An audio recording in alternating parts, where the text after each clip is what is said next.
Company ಆಗಿದೆಯಲ್ಲ,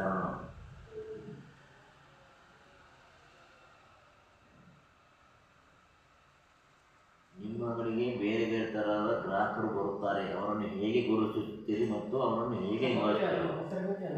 ಮಾತಿನ ಚಾತುರ್ಯದ ಬರೀ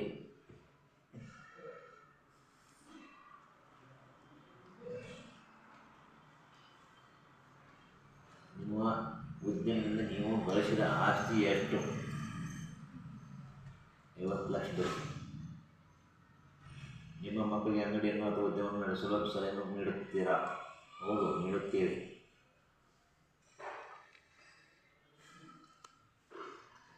ನಿಮ್ಮ ಅಂಗಡಿ ಇನ್ನೂ ದೊಡ್ಡದಾಗಿ ಬೆಳೆಯಲು ನೀವು ಏನನ್ನು ಮಾಡಬೇಕೆಂದಿದ್ದೀರಿ?